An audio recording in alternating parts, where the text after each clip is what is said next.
Эми мени грамотный деген сыпатты үмүттөнгөнүзгө рахмат. Бирок мен эми өзүм өтө деле грамотный деп сезбейм.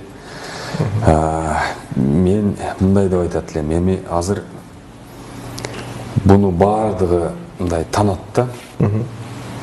Азыркы саясатчылардын арасынан президенттик гонканын фаворити Садыр Жапаров экен. Буну каршылаштар да, Садыр Жапаровчылдар дагы ушуну айтат. Кече күнү Өмүрбек Черкешевич Текебаев азыркы эң оппозициячыл болуп атпайбы Садыр Жапаровго? Азаттыкка берген интервьюсун көрдүм, ал дагы ошентип айтып атат.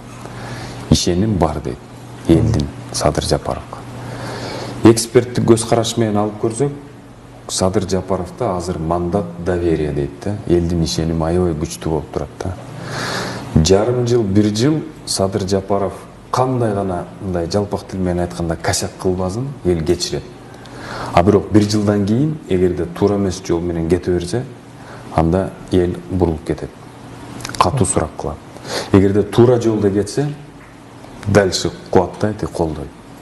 Азыр бир жылдык бунун лимити бар.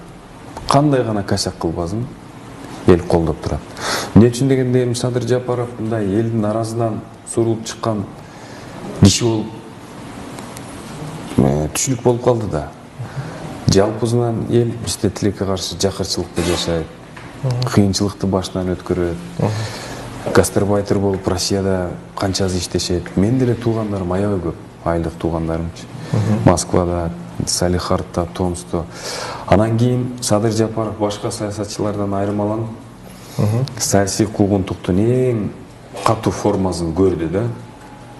Андай жаманчылыкты көргөнгө Кудай аны бет ары кылсын, саясатчылар эмес, любой эле жарангачы. Ошол дагы лимит доверияны өстүрдү да, чоңойтtu. То есть элдин боор ачуу сезими болду да, ушул татыктуу дегенчи ушунчаны башынан кыйынчылыктан өткөрү деп. Ошончу буда азыр өзүнө лимит доверия бар. Мындайча айтканда, Кудай ушундай исторический шанс берди да буга. Анан ар бир революциядан кийин биз деле эмес, дүйнөлүк тажрыйбада элдин мындай жакшы нерсе болот деген ишеничи пайда болот, үмүт. Даже эң мен деген скептиктерде дагы үмүт пайда болот. Мүмкүн эми жаңылануу болобу деп. Ошончу мен билбейм ким президент болот, аны эл чечет. Бирок эгерде Садыр Жапаров президент болуп шайланса, башка президенттерге караганда бунуку 100 эсе жоопкерчилик чоң да. Бул адашканга укугу жок да. Эгерде туура эмес жолго кетип, мурунку президенттердин каталарын кайталап турган болсо, анда билбейм, анда үмүт такыр өчөт да элдикичи. Анда эл жакынкы 10-15 жылда эч кайсы бир саясатчыга ишенбей калат.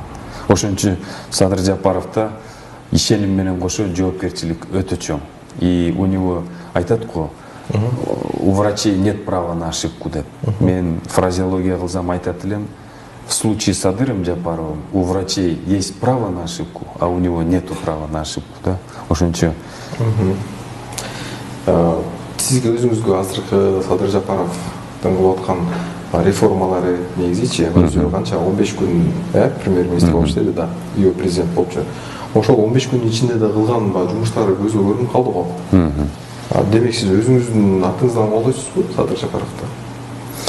Эми мындай да.